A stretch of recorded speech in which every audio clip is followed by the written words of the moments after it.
Okay, and we can go ahead and jump right into it.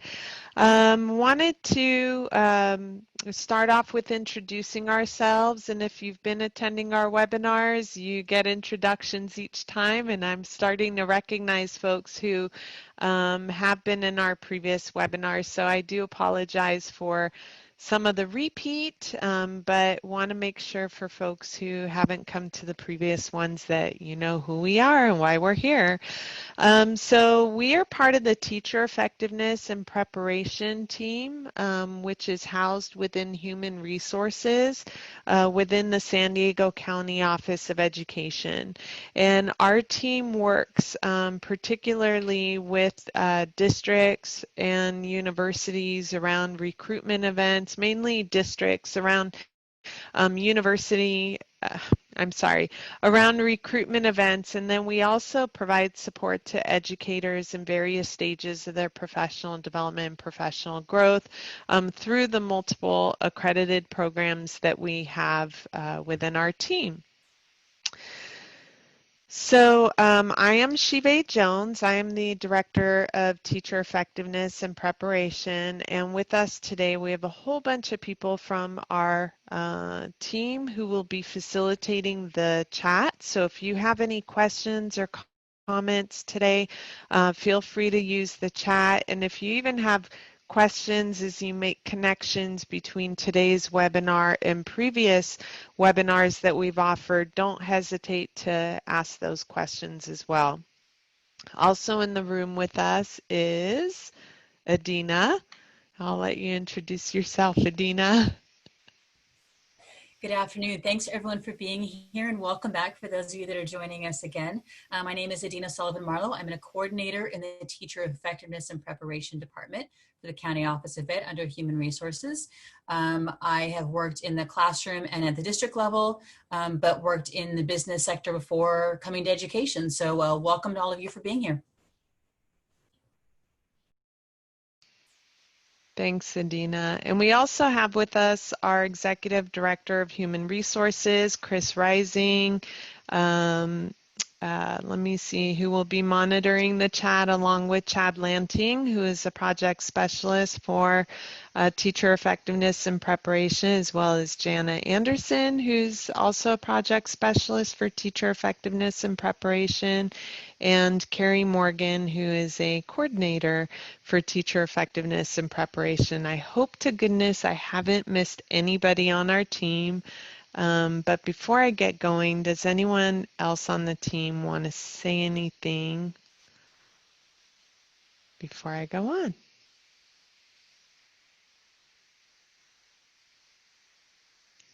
Okay. And Adina or Carrie or someone from the team, Rose just messaged me to say that she's not able to hear anything. Would one of you be able to just connect with her and help her with her audio? That would be great. Okay, so who are we? SDCOE has their own schools through juvenile court and community schools. We serve incarcerated youth as well as homeless youth, and we have a whole school called Friendship, which serves students with orthopedic impairments. So we have our schools at the San Diego County Office of Education. But another function that the county office has is that they support all 42 school districts in San Diego County.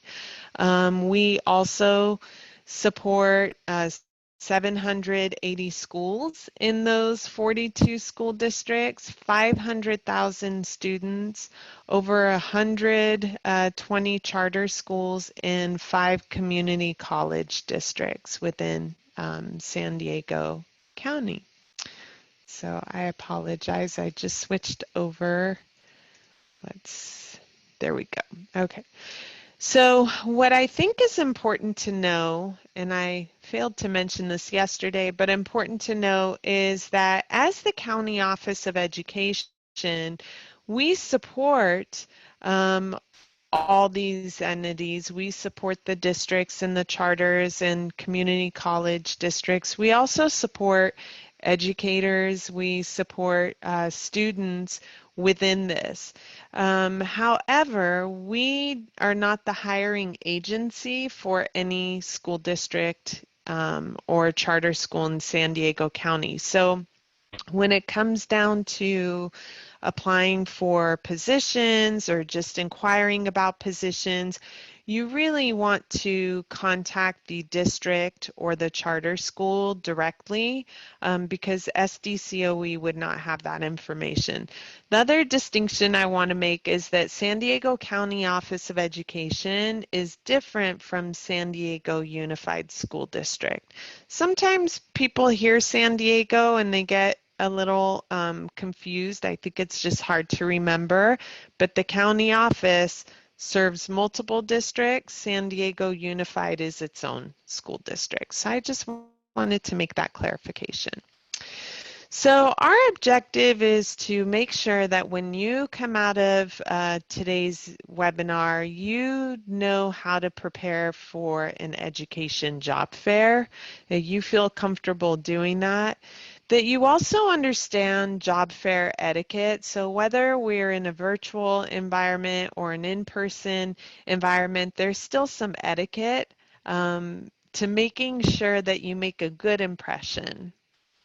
And then also be prepared for a successful interview experience.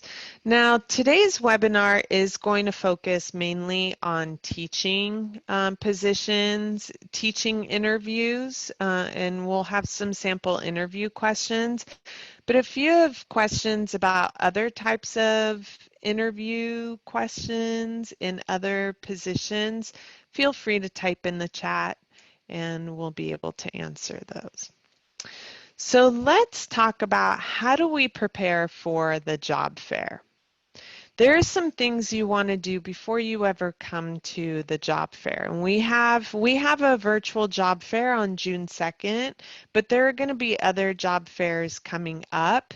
They may be through us, they may be through universities and just different organizations that are educational job fairs. So how do we prepare for it? You want to make sure that you research the district or the schools that you're interested in applying to. And so when you register for our job fair, you'll actually see a whole list of the schools that are participating in the job fair. You could take a look at those and figure out which ones am I interested in, or maybe I'm interested in all of them, and then do some research, and we'll talk about what that research looks like. You want to create an EdJoin profile. We had yesterday's webinar was around EdJoin, and we do have a recording for that we will be sharing out after today's webinar. So we will share that with workforce.org and they can send that to you. Okay. Also, be prepared by applying to the positions that you are interested in prior to the job fair. And I'll tell you why in a little bit, but apply to those positions prior to the job fair. And then lastly, have your resume available to share. Okay. Have your resume available to share. Okay. And so if you're going to an in-person job fair, you would have copies of your resume. If you are doing a virtual job fair, then you just want to have that resume available on your computer to share. Now, what about on the day of the job fair? On the day of the job fair, whether it's in person or whether it's virtual, dress to impress. So virtual, probably dress to impress from waist up, and then in person, obviously whole body. And I say waist up because you may have an opportunity to interview during the virtual job fair, and if you do, then there may be cameras like this and you want to be able to impress the people on the other side of the camera. Now, my recommendation would be on the day of the job fair that you start with the districts that you already applied to. Get in there early because as someone working the job fair, after I've talked to 100 or 200, 300 people, I don't know, at some point I may get a little tired, right? So if you can get in there first thing with the districts that you already applied to that you're really interested in, then the person you're talking to will still have that energy as well. Introduce yourself. Let them know that you've already applied to a position in the district. Um, and then offer your resume to them. See if they're interested in getting your resume. Now, districts have access in a virtual setting, they have access to your job fair. I'm sorry, to your resume during the job fair, actually about an hour before the job fair begins, they'll have access to that. But you can still offer to share your resume with them, and there's a way that you could just upload the file. Now, why would I say start with districts you already applied to and introduce you? Why am I telling you what to tell them? Because I've been in virtual job fairs and in-person job fairs where people just come up and say, do you have any openings? These are the things that, these are the credentials I have. Do you have any openings? Well, that right away tells me that you don't really want to work for me, because if you did, you would have done your research before you came there and you would have seen whether or not we have openings and what openings those are. Okay. So that might be a little bit of a red flag to me that, okay, this person isn't really wanting to work for us. They're just wanting to know if there are openings. Now, when you can come in and say, you know, I already applied for a position in your district and this is who I am. Would you like to see my resume now? You're structuring the conversation in a way that may possibly lead to an initial screening or interview. You're also giving the district something to remember you by. So now they're going to go back and say, okay, this person applied to this job, so I definitely want to take a look at their application when I get back to the applications. And then also during the job fair, you can speak to what sets you apart from others. So if you have um, some skills that you really know set you apart from others or make you a highly desirable candidate, have that information prepared in your head in case you actually can speak to it, that if that opportunity arises. Okay. So I touched on this a little bit yesterday in the EdJoin webinar, but I want to talk about it a little more. Oof, I apologize. It is a telemarketer. Want to talk about it a little more because I know we're all listening to the news, reading the news, paying attention to what's going on, and we hear things about the state of the economy, maybe hearing things about districts maybe not having enough of a robust budget. So let's talk about the teacher job fair. There is always a need for educators. I'm sorry, teacher job market.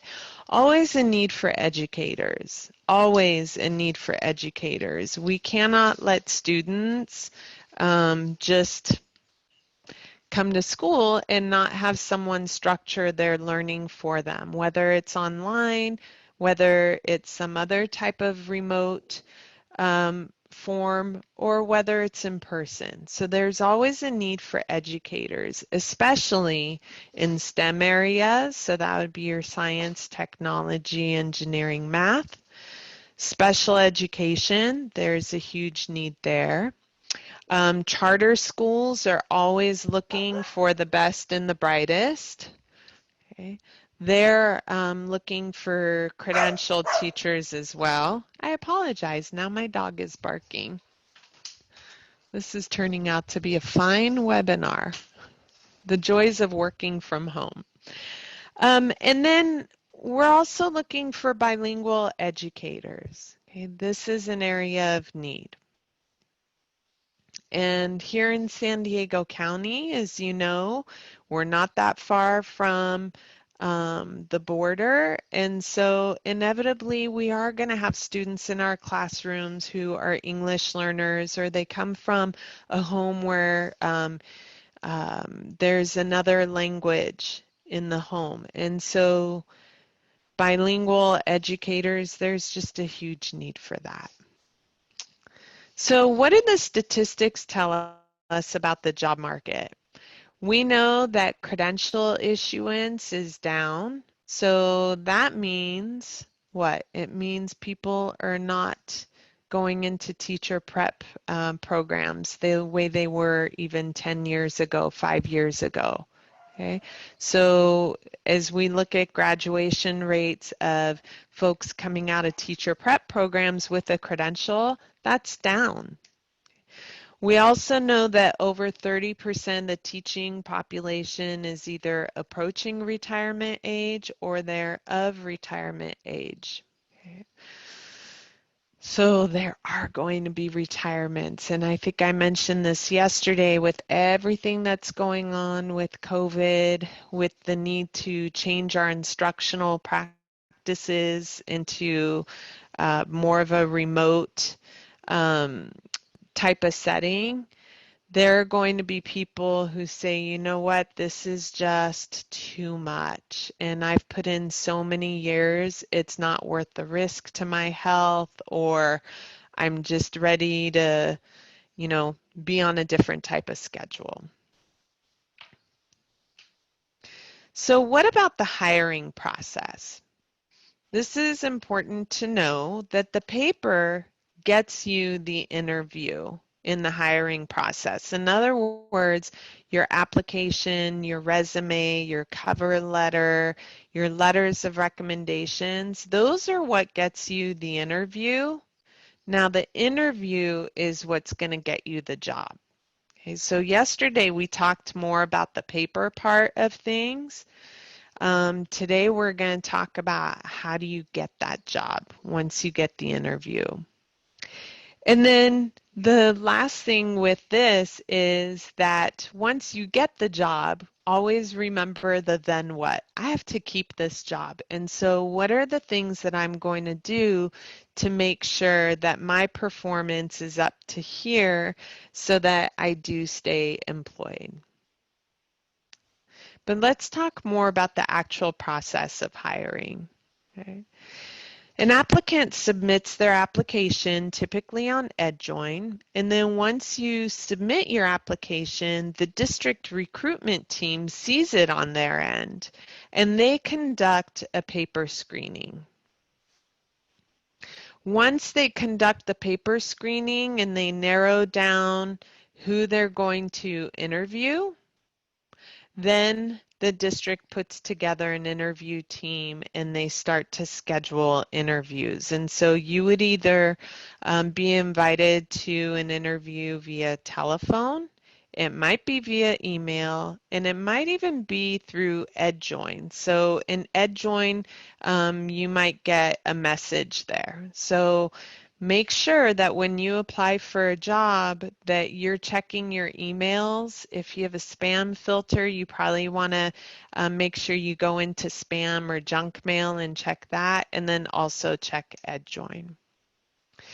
Now, interviews are conducted by panel, which can sometimes be nerve-wracking, but it's good to know to expect that when you come in, that an interview could be done via panel, which means you're going to have more than one person on that interview panel.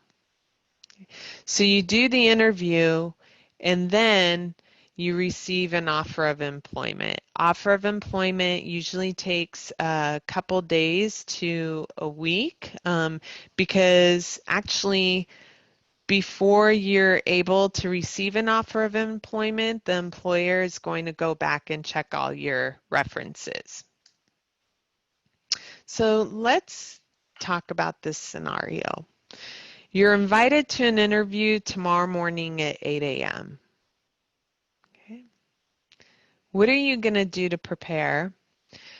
What will you wear? What time are you going to arrive? What are you going to bring with you? And what will you do right after the interview? And again, this doesn't matter if it's an interview like this, where it's a Zoom or some type of online, or if it's in person. There's still some things that you could do that are applicable to both. So we want you to have a successful interview. So that's what you're going to do. You're going to have a successful interview. To do that, you want to make sure that to be prepared, you learn as much as you can about the district. So to learn as much as you can about the district, you're going to go to the district's website, maybe take a look at the district's news feed to see what they have there. And every district has goals, they have priorities. Take a look at those, see what their goals and priorities are, because you may be able to use some of that language in your responses to the questions. Arrive early. So even if it's virtual, go ahead and arrive early. In a virtual world, you may have some technical issues, which is why you want to try to arrive early. In the in-person world, you might hit traffic, you might, I don't know, hopefully not run out of gas, but have an empty gas tank and you have to fill up your tank. Things happen. So plan to arrive early. And I know for us at the County Office of Ed, people who arrive early usually end up getting the interview questions in advance, and they have time to look over the interview questions before they go in. Dress conservatively. And what do I mean by this? If you're going in an in-person interview, for instance, and you're wearing really heavy perfume or cologne, then the interview panel is probably going to remember you for how you smelled and not for your responses and how passionate you were about education. Okay. So you want to make sure that the way you dress, the way you put yourself together is not a distraction from the real purpose and the real focus of the interview, which is to show that you are the best person for the job. Relax and be confident. One of the keys to relaxing is taking deep breaths. Believe it or not, that's scientifically true. Taking in deep breaths for 4 seconds, you breathe in. For 4 seconds, you hold your breath. 4 seconds, you breathe out. You hold your breath for 4 seconds and you repeat that cycle. What that does is it actually brings your heart rate down. When our heart rate goes up, it impacts our cognition, and then we fumble, right? We fumble with our words. It's harder to think. It's harder to process what we're being asked. So take some deep breaths and just relax and be confident. Everybody on that interview panel wants you to be the person. I've been in enough interview panels to know that you were really, really looking for that person in front of us to be the person, okay, that we hire. Be honest and be sincere. Listen carefully to the questions and answer the questions that are asked. So when you're being interviewed, typically there's some type of a rating system for how you responded to the questions. And so if you talk a lot and you have a phenomenal answer, but it doesn't answer the question, then you're going to get a really low score. Okay, so really pay attention to what are the questions being asked and then answer those questions. And at the end of the day, we are all here for students. So talk about students, talk about instruction, make sure that your passion and your focus for students really comes through. So what can I expect when I go into the interview? So you usually would be told in advance because you'll be asked to arrive much earlier. There may possibly be some type of presentation. It might be a presentation on a lesson. So how would you teach a particular topic? You'd be told what topic to your students. There may be a writing prompt because the interview panel does want to see that you can write. You're going to be communicating with parents, with families, with the community, with colleagues. You want to make sure that you have good writing skills. Or it could be that you are going to be asked to do both. So that is a possibility.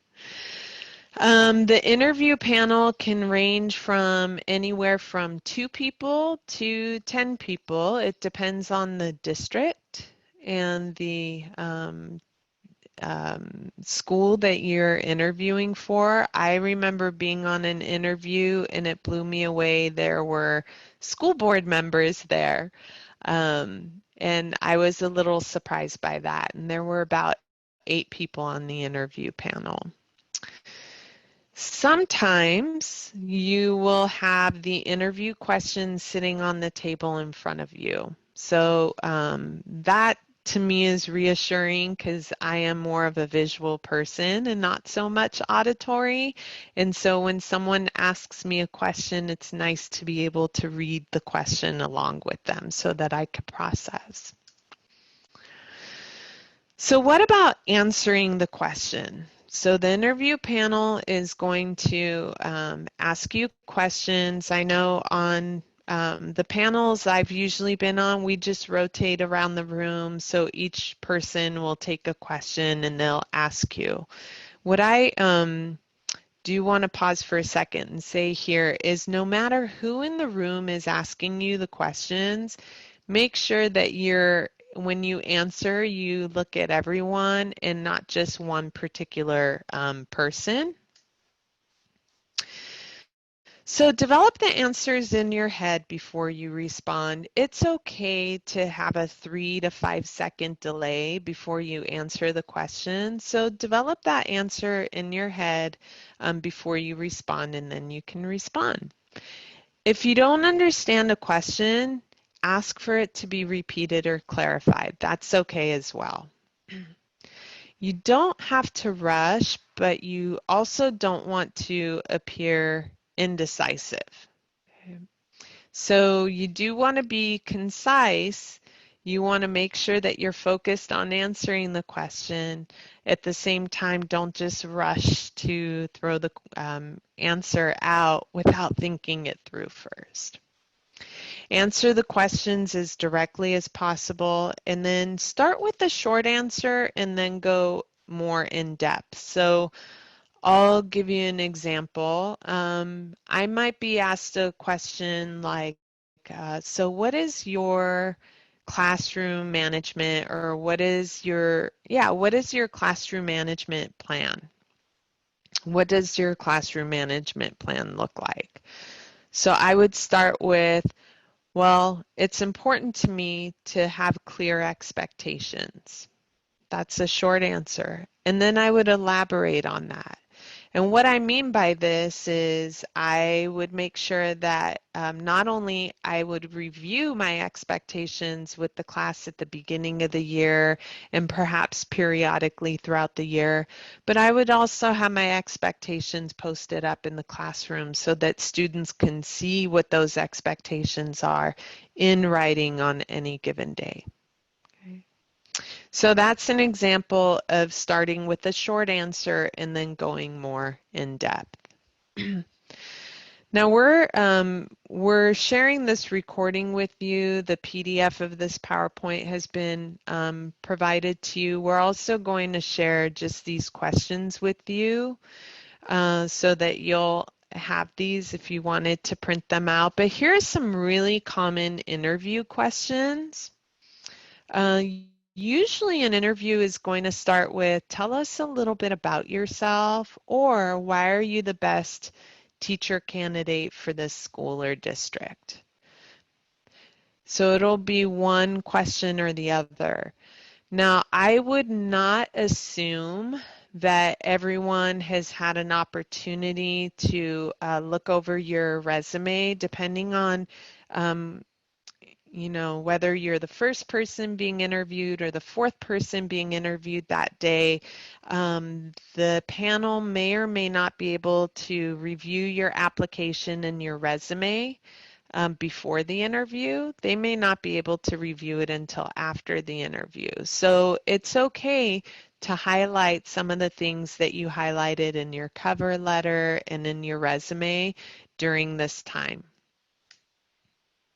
Okay, why do you want to be a teacher? That would probably be another question.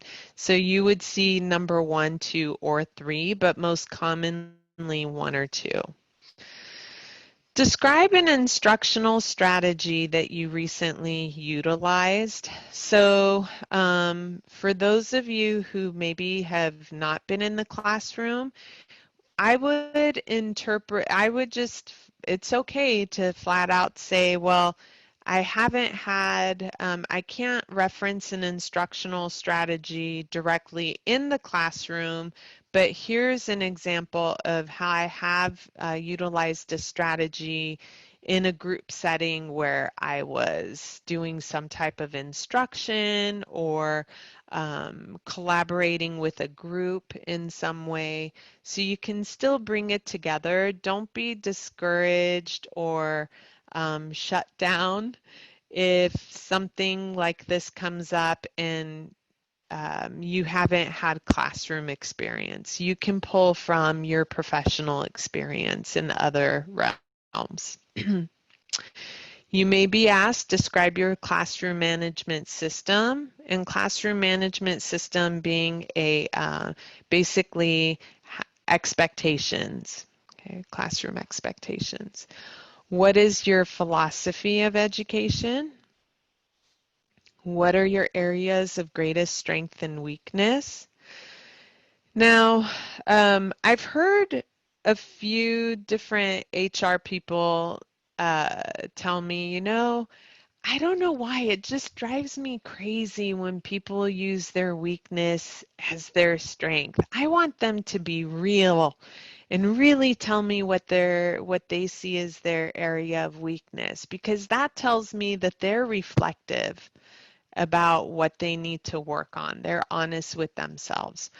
So what I would suggest here is that if you bring up an area of weakness, that you follow it up with, here are the things that I have been doing to address this area of weakness. And I'll give you an example. So my greatest area of strength is really building relationships with my students and being able to hold them accountable to the high expectations. However, an area of weakness that I really have is around transitioning during a lesson from one activity to another activity. And so some of the things I've been doing to address that is using a timer, making sure that I actually write a transition activity into my lesson plan. Okay, so that's how I would respond to that. It is a weakness. It might turn you off when you hear me say that, but not really when you know that I'm actually working on it, because we all have areas of weakness. How would you communicate with students and parents, or I'm sorry, with students, parents, or families? And then One of the last questions maybe, is there anything you would like to tell us that hasn't come up in the interview? And this is a great time for you to bring up anything that you weren't able to fit into the answers. This would be the place to bring it up. And then do you have any questions for us? Now, what I would say about number 10 is that before you come to the interview, just like before you come to the job fair, I want you to really think about what makes you an asset to any district or any school that you go to. What is that one thing that makes you qualitatively different from any other candidate? So think on that, because whatever that is, you want to make sure that um, that comes out in the interview. And if it didn't come out in the interview, when it comes to number 10, is there anything you'd like to tell us that hasn't come up in this interview? That would be the time to bring it up. Now, do you have any questions for us? I want to take some time to talk about this one, because what you don't want to do is ask a question that you could have researched by going to the district's website and digging around a little bit. So you might ask a question like, what is the next step in this process? Actually, I have a slide just on that that we'll get to in a minute. Let me go through the rest of the questions. Describe your classroom management policy and your system of progressive discipline. So similar to a previous question that I listed. Please give us some strategies you would use in the classroom to help second language learners. What would your classroom environment look like? And how would you use multiple pieces of assessment to plan for instruction? So you may not see exactly these questions, but you're going to see some iteration of this question. So these questions, so for instance, number 13, give us some strategies you would use in the classroom to help second language learners or English learners. The question you may actually get might be a scenario where you have to implement some strategies to make sure that your English learners are also understanding the content. So let's get to the one where it asks, do you have any questions for us? A great question is, what's the next step in the process, or when can I expect to hear from you? I've had people ask us questions where it was almost like they were interviewing us, and it just was very odd, and it wasn't appropriate for those particular situations. So I would be careful not to come off like you're interviewing the interview panel. Now, you can have a conversation where you get a sense of the personalities and the culture and all that, but do it in a way where the panel doesn't feel like they're being interviewed. And again, coming back to this, don't ask a question that could have been researched by just going to their website and learning more about the district. Okay. Now, let me see. This is a good question about coming from a private school. What are some recommendations when it comes to environment and philosophy for teaching and bringing that into the public school district? Eddie, I would say that it's probably very similar to what the philosophy was in Catholic school that you taught at, and that is that it's all about creating a safe environment for students. When students have a safe environment, then they're going to be able to learn, right? So, and I have to come back up to the question. Told you I'm a visual person here. So environment, it's about creating a safe environment where students can ask questions. They can collaborate with one another. They feel comfortable coming to the teacher and letting the teacher know what their needs are. And philosophy for teaching, something around student growth. Okay. My philosophy is that every student can learn. Now, they may learn at a different pace. Their starting point may be different from one another, but every student can learn. I hope that helps. Okay, good.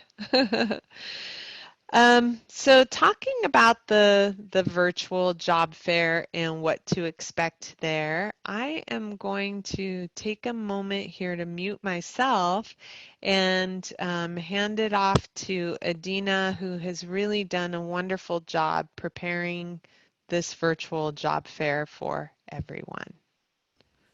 Hi, so let me just clarify. We are not actually creating this job fair. We're working with a company, another organization to put this on. But what you will see in a virtual job fair, I wasn't sure what it looked like either, so I actually went to experience one to check it out. And these are some images you're going to see from one that I attended, and ours looks very, very similar to this. You walk into, when you enter the job fair, you'll see what looks like a lobby area.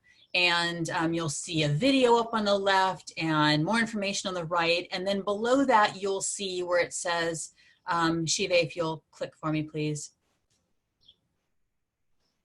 There you go. You'll see webinars. So on the left-hand side, you'll see webinar, and then that will take you into what looks like an auditorium. And from there, you'll be able to click where the screen is and access several webinars that will be happening during the job fair. We have a selection of webinars, everything from one like you're hearing today to different information about out-of-state and out-of-country credentials, to opportunities available for working with one of our local credit unions and some products they have that are really, really helpful for folks who are teaching or going into teaching, about CalSTRS, the retirement system. So lots of great information there for you. And then on the other side, Sheep, if you'll click for me, please. Thank you. There's the hall, and in the hall, it's like walking into an exhibit hall of a conference where you have different booths. And so you'll see all these booths kind of lined up around the outside. And then underneath, you will see a list of all of the schools and districts that are participating in that day's event. And what you can do is actually click on one of the booths to actually go visit it. So Shiva, if you'll click for me, please. There we go. And that'll take you to that particular booth. And with each booth represents a school or district that's participating in the job fair. And they will have information about their particular school or district, what openings they have available. They may have some documents. So depending on the school or district, they may have chosen to include their salary schedule, philosophy of their school or district, other information about them that's really helpful so you can kind of do some research about them. They'll also have their current job vacancies listed. And then you'll see that they have representatives available online to speak. Then you'll be able to click where it says chat in the lower area where you'll see, on this one it says annual report, Flickr, Facebook, what have you. But on the right side, you'll see chat for each of them. When you click on the chat, there you go. It'll bring you into a chat room, and they will have folks from their school or district there available to answer questions. So you'll see in this one, this is a screenshot I took from the one I attended. You can visit several chat rooms, and you can see on the left the ones that I have visited and where the red says I have new messages that are a part of that. And then you'll see a string of questions that folks have asked and answers to those questions. So what you'll want to do is read through the questions that are there first. One of the things I noticed that was would be really frustrating from the school or district side is when folks didn't read through what was already there before asking their question. Or they asked the kinds of things that Shiva mentioned earlier, where folks said, here's the credential I have, do you have a job for me? Those aren't things you want to throw into the chat, but if you have specific things you'd like to ask them, if you looked at maybe one of the job vacancies and you had more questions about it, wanted to learn more about it, this is where you could do that and get some answers back to that. So you can visit each of the booths, ask questions, and get responses there. I also forgot to mention for the documents and other items that they have in the booth, there's a way for you to save those into what's called a virtual swag bag. So it kind of saves the links to all of those items, and then you can email those to yourself so that you have all of those things available in your inbox, just like you would pick them all up in paper in a face-to-face job fair. So someone asked a question about if someone might ask to interview you even though you hadn't submitted an application. Each school or district does have the option to take a look at the resumes that were submitted, as Shiva mentioned, and they might notice that, hey, you have this particular item that would be really great for us, particular qualification, and they might reach out to you. That is a possibility, but more likely, they're going to see the kinds of things you're asking in this chat. They may reach out to you. They may follow up after the event itself and offer more information, or might suggest that you apply for a particular posting, or just remind you about the opportunities they have available. So you'll be participating via chat. They do have the opportunity to also ask you to participate via video if that seems to be appropriate to the situation. And Shiva, back to you. Thank you. Okay, let me see. How do I move my slides? Here we go. So we talked a couple days ago in Tuesday's webinar about different pathways into teaching, and one of them was substitute teaching. So I just wanted to emphasize that or reiterate that substitute teaching is a great way to get your foot in the door in a district, to audition for what could eventually become a longer term job. So you might want to consider substitute teaching. I can tell you without a doubt there's a huge shortage here in San Diego County of substitute teachers, and districts are looking for subs. So at the job fair, they're looking for substitute teachers.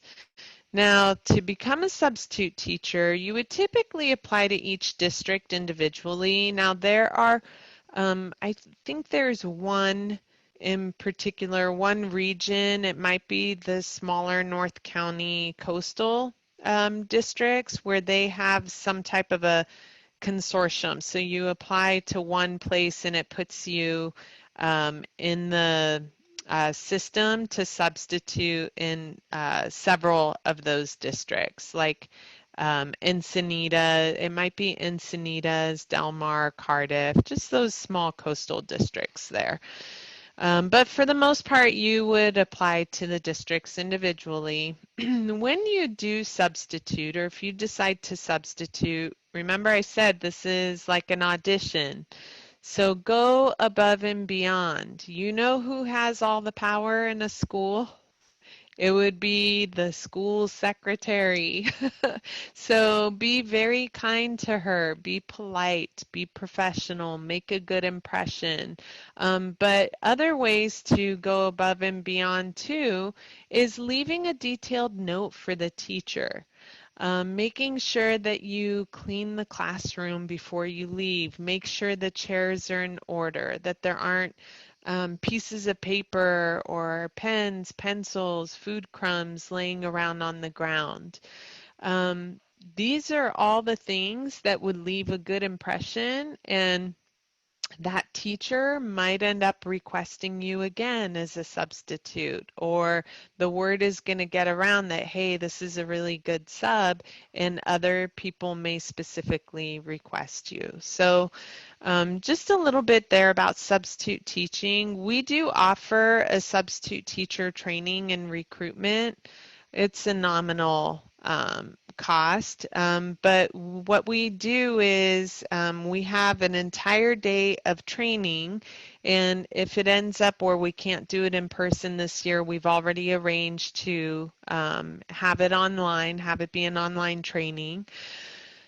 And then a portion of that time of that training is a whole recruitment event where districts actually will come and hire you on as a substitute teacher.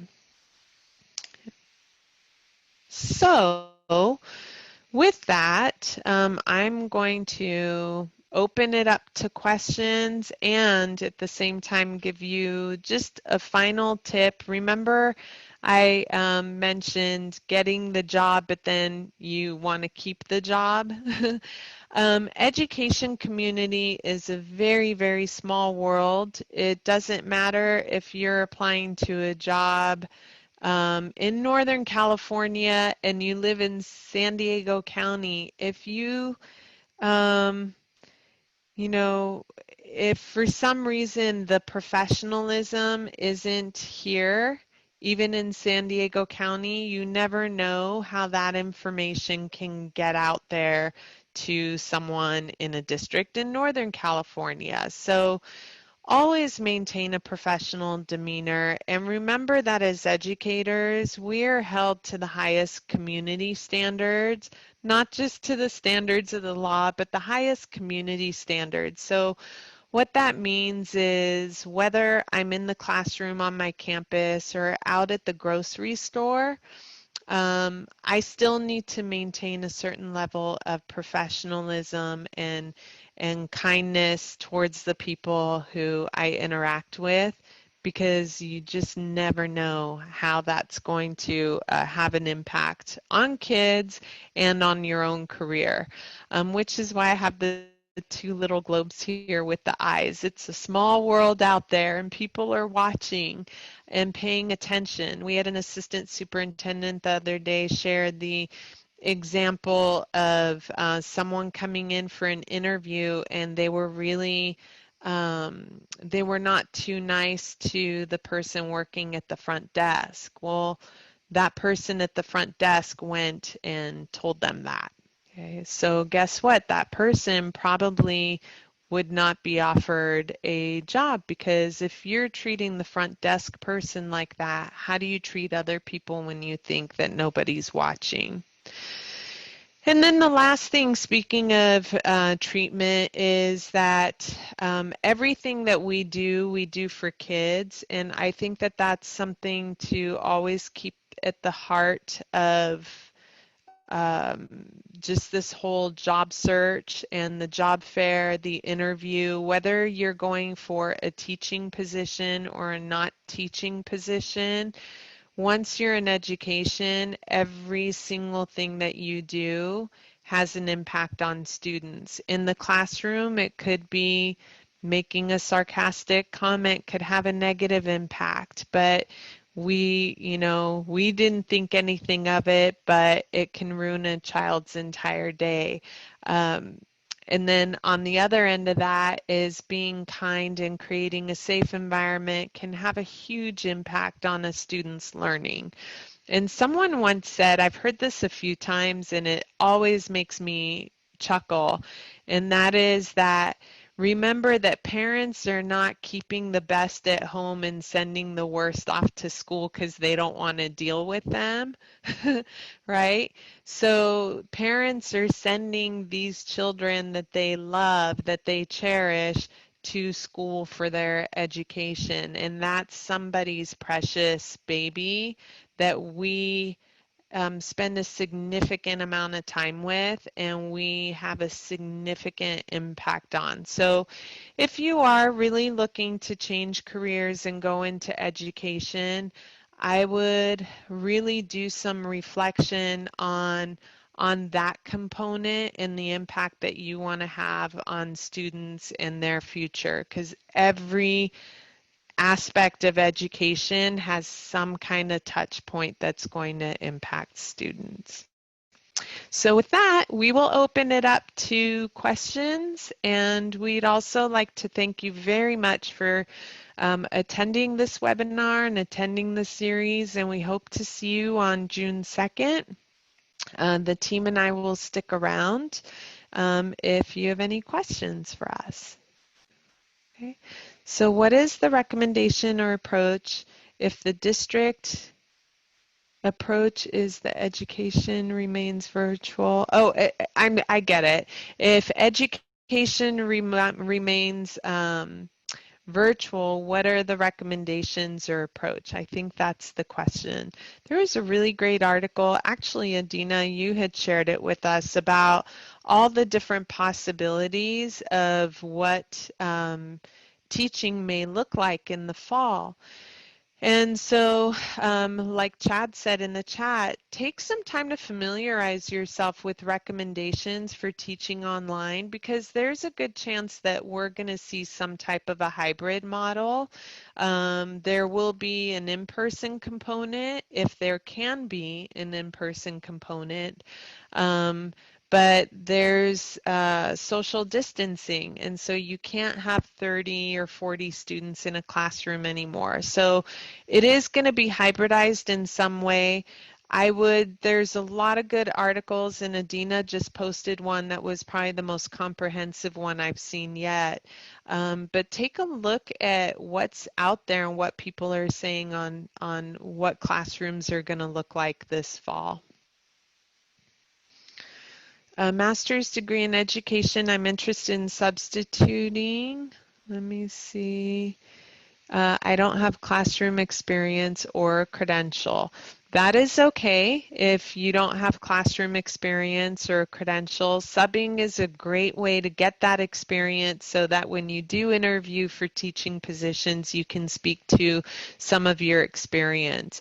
I didn't have it in this webinar, but the San Diego County Office of Education has a credentials team, and they deal with credentials all day long, every day, 5 days a week. And one of the types of credentials that they work with, or permits that they work with, is a substitute teacher permit. And so you could check out their website, and there's a whole list there on what you need to do to become a substitute teacher. Thank you, Carrie, and everyone else for adding info there. What I do want to add is that at the virtual job fair, we're going to have our credential technicians and our credential manager there. So make sure you stop by the SDCOE booth, because we're going to have the credential experts. Our team, we're experts, but not necessarily credential experts. They will be there to answer questions about what are the steps to become a substitute teacher. What if I have an out-of-state credential and I want to transfer it to California? How do I do that? So make sure you stop by the SDCOE booth.